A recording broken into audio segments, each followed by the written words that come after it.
Warahmatullahi wabarakatuh dan selamat pagi adik-adik. Bagaimana kabarnya? Ya, alhamdulillah ya kalau sehat.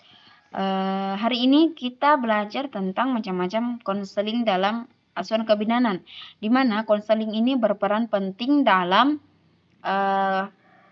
kebutuhan klien yang datang ke kita untuk memecahkan masalah yang ada pada diri klien. Yang mau bertanya boleh silakan pada saat menjelaskan dan sesudah saya menjelaskan materi. Baik, kita lanjut ya. Pengertian konseling. Konseling kebidanan adalah suatu proses pembelajaran, pembinaan atau hubungan baik dan dalam bentuk kerjasama yang dilakukan oleh bidan atau kepala ruangan untuk membantu klien yang datang pada kita untuk memecahkan masalahnya.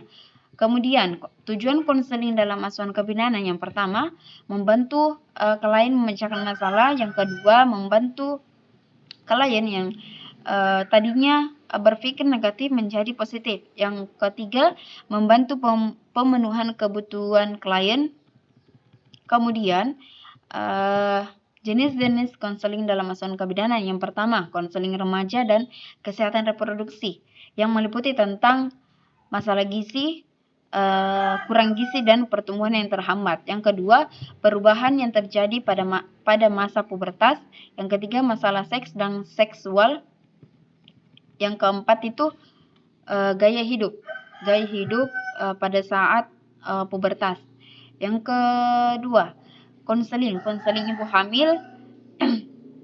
Tingginya kematian ibu merupakan permasalahan karena kematian ibu akan berdampak pada seluruh keluarga. Ini dikarenakan adanya komplikasi pada kehamilan yang ibunya tidak mengetahui dan tidak rutin untuk memeriksakan kehamilan pada bidan atau pada dokter.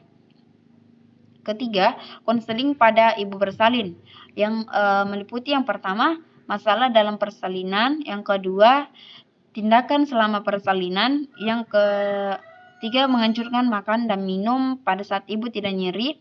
Yang keempat, menganjurkan ibu untuk tidak menahan BAK.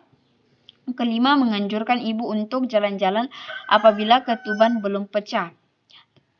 Yang kelima, menganjurkan ibu untuk menggunakan teknik relaksasi atau teknik lain untuk mengurangi nyeri. Pada konseling pada ibu bersalin, ibu dianjurkan untuk serileks-rileksnya agar bisa nyaman pada saat persalinan. Kemudian ibu harus terhidrasi oleh minum dan makan agar ibunya kuat saat mengejan. Yang keempat, konseling pada ibu nifas. Konseling pada ibu nifas yang pertama, konseling pada masa nifas. Ibunya harus tahu kapan waktu masa nifas mulai dan kapan waktu masa nifas berhenti.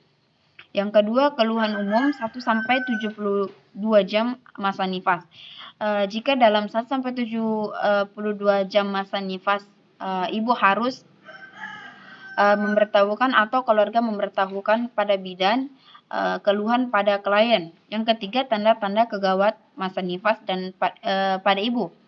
Kegawatan masa nifas pada ibu yang meliputi tentang perdarahan pada ibu yang umumnya banyak yang terjadi pada ibu nifas yang bisa mengakibatkan ibu meninggal. Yang keempat, tanda komplikasi masa nifas. Yang kelima, kebersihan ibu. Kebersihan ibu pada masa nifas harus dijaga karena bisa mengakibatkan infeksi pada ibunya. Yang keenam, kolostrum dan pemberian ASI. Ibu harus mengetahui pemberian ASI dan jadwal pemberian ASI pada bayinya. Yang ketujuh, teknik menyusui. Ibu harus mengetahui tentang teknik menyusui yang benar agar pelekatan puting dan areola ke mulut bayinya pas. Yang kedelapan, kebutuhan nutrisi pada ibu nifas. Nutrisi pada ibu nifas bisa dilakukan, keluarganya bisa memberikan makanan yang bergizi untuk keperluan ibu dan bayinya.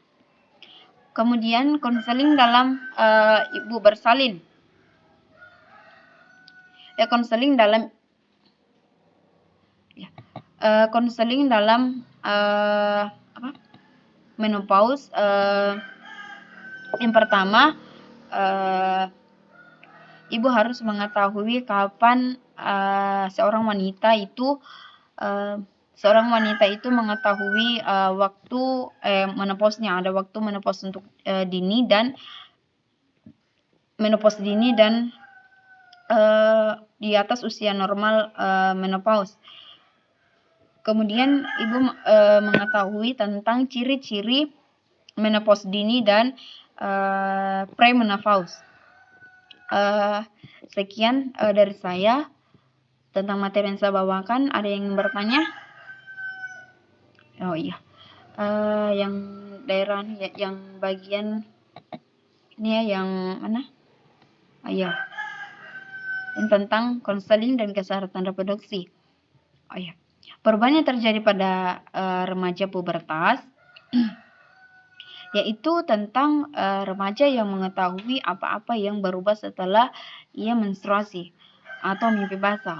Pada perempuan mengenai pembesaran payudara, tumbuhnya bulu pada area kemaluan. Kalau pada laki-laki tumbuhnya jakun dan mimpi basah. Ini harus diketahui pada remaja karena ini juga dapat menimbulkan kecemasan pada remaja yang tidak mengetahui tanda-tanda pubertas pada remaja. Kemudian masalah gizi ini cukup ramai atau cukup diabaikan di masa remaja, yang dimana jika remaja kebanyakan tidak sarapan ke sekolah, ini bisa mengakibatkan gangguan saat pembelajaran dan bisa mengakibatkan anemia. Yang dimana anemia ini bahaya untuk remaja yang sedang dalam pertumbuhan yang dapat mengakibatkan kurang gizi dan tidak fokus dalam pembelajaran. Baik, itulah jawaban saya. Apakah ada yang ingin lagi bertanya? Tidak ada ya. Sekian dari saya. Wabillahi taufiq walhidayah. Wassalamualaikum warahmatullahi wabarakatuh.